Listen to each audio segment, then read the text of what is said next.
What's happening, everybody? Sean Daniel with Guitar Control here. Today, we're rocking out power chord lesson, but not just your daddy's power chords. We're doing a couple different types of power chords. So make sure you click the link below because we can tab out everything that we're doing here.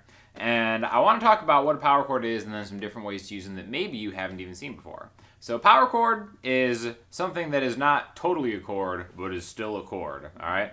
Technically, by the definition of what a chord is when you place three different notes together, like a G major chord, something like this. I might be playing 6 different strings, but I'm only playing 3 separate notes, G, B, and D. I got a G, a D, another G, a B, another D, and another G, right?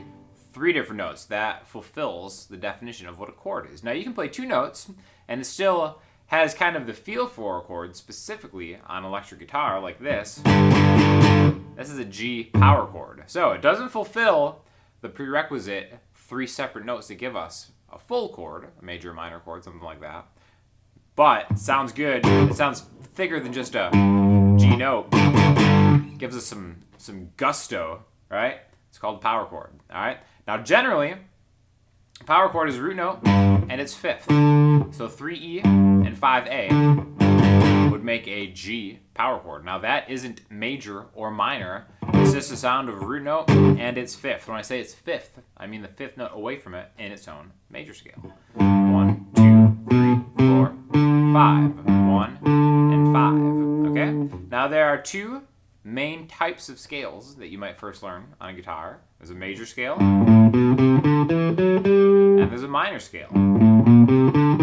Those are all both off of G. Now I'm going to tab out each of those scales. This isn't really a lesson on scales, but it does kind of come into importance when we're talking about maybe building different types of power chords, which we're going to get there in a second. But we're going to stick in the key of G, the people's key, and we're going to look at all the different power chords that you can play in the key of G, right?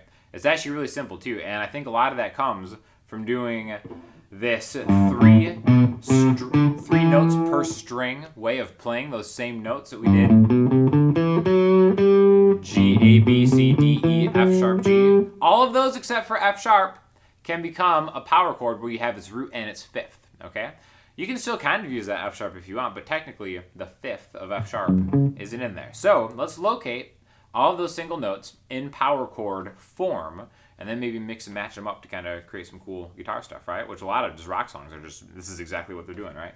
So we've got the first note is G, 3rd fret on the E string. The second note in the key of G is an A, the 5th fret on the E string. The 3rd note is a B. So 3, 5, 7. Now usually the inlays on your guitar, this is a Gibson SG Special, so it has kind of the block inlays. Usually they have little dots on the side of your guitar too. So in the key of G, it's really easy to do because it's just odd numbers. G, A, B. Now there's a lot of songs you can just rock out just like that.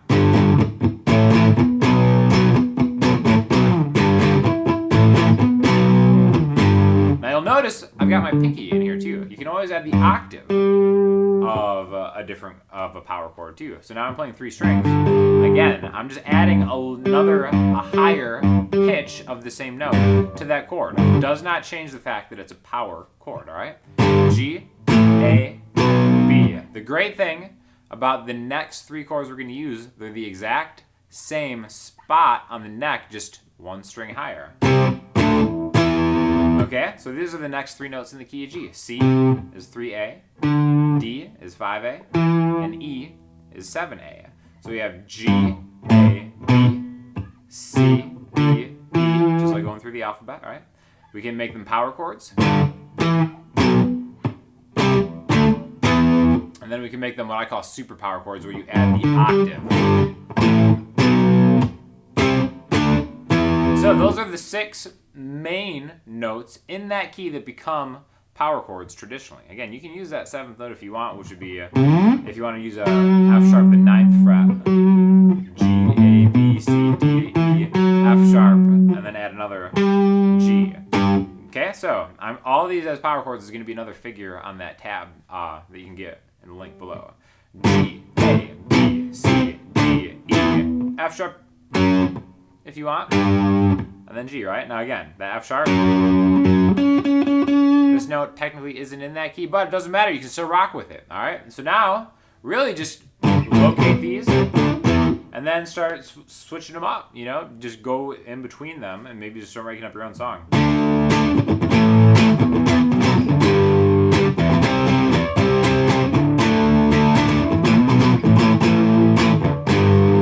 That was just totally random, whatever. Again, you're going to recognize a lot of the patterns. When I say pattern, just kind of like ways to get to these different notes in that key, okay? I also want to talk about alternative ways you can play power chords, all right? Now, what we said before, a power chord isn't major or minor by its definition because it's not fully an entire chord. But we can use pieces of major and minor chords to kind of give a different flavor to this power chord, right? So in the key of G, we have this 3rd fret on the E string. This power chord is kind of symbolic representative of a G major chord. We can make kind of like a G major power chord by just taking 2 notes, a root note, and its major 3rd. The 3rd of a chord is what makes it major or minor. So we can make this little piece, 3E and 2A, of a G major chord and kind of get the majorness of it. Again, still not technically a chord, and you've noticed this, I'm sure you've probably played this before, as a full G major chord. But if we just stick to these low notes, that really isn't technically a G major chord yet. We can still count that as a power chord if we want. You can jump back and forth between these two. G power chord, G major power chord. We're going to do the same thing with all these. They're either major or minor. Any of these becoming a major, we're adding the major 3rd to it. It's always, when you're rooting on the E or A string, down a string, a fret back. Now 3 of these become major power chords. The G, the C, and the D. Just like that, right? And then 3 of them become minor power chords. Now the difference between a major and a minor 3rd is a minor 3rd is flat, which means we go back 1. So let's take this A for example. If we have an A major power chord, it looks like this. But in the key of G, A major, not going to cut it for what we're looking at. Flatten that. So now our A minor power chord is 5E and 3A. There's also going to be another figure on that tab that has all the chords with their minor 3rds, right? Now 3 of these become minor power chords. A, B, then down a string, E. Okay, so A being 5A, 3, or 5E, 3A, B being 7E, 5A, and then E being 7A, 5D.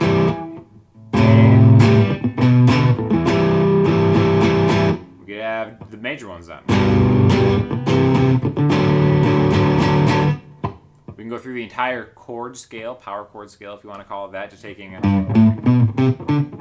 all 6 of those notes and then using the root note and its major or minor 3rd, getting G, A, B, C, D, E, and then back on to G. So I think it's really cool to kind of just mix and match all these.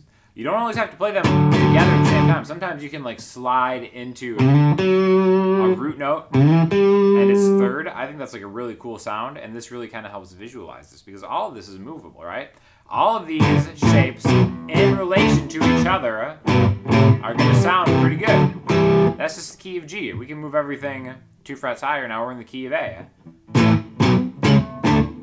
I don't even have to know technically what the notes are in the key of A. I would recommend you be thoughtful about it every now and then. But what you can do is you can do the same shapes. The first shape, the second, the 3rd, 4th, 5th, 6th. And that's always going to give me 6 different chords in the key of A. We can move these all around the neck. And I think specifically this is really good on electric guitar because if you're playing, you know, maybe in a band or you're just trying to track stuff yourself across different instruments, a lot of times a full 6-string electric guitar chord is kind of just like, it just has this big sound, especially with distortion on it like I have right now going through the Fender amp. And maybe you want to kind of pare down those to tighten up the voicing. So you can still get the gist, the idea of what you're doing by just adding stuff like that, right? So one more time, we're going to go through them both ways again. the chords in the key of G. We have regular root 5 power chords on 3E, 5, and 7, G, A, and B. Then same thing, just a string down. C, D, E. We can add the octave optionally if you want to kind of make it a little bit thicker.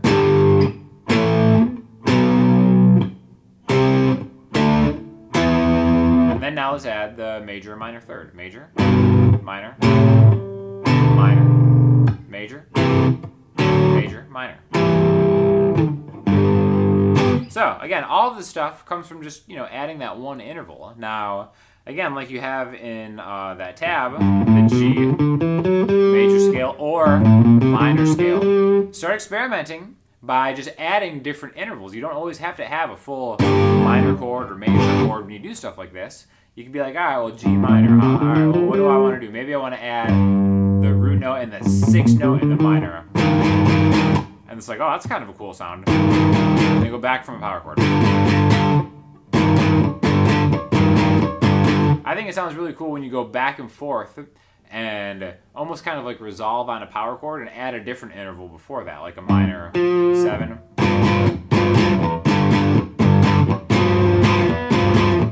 The 6.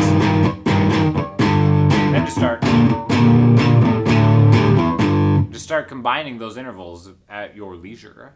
So definitely just kind of, taking regular power chords that you see all the time in electric guitar, rock music, across genres, and maybe just kind of talking about it a little more in depth. So hopefully you got something from that. And if you have any comments, let us know in the comments section. If you have any feedback, let us know too. And in the meantime, make sure you click on any of these other great videos by myself, other great instructors on the Guitar Control channel. I'll talk to you all soon. Thanks a lot.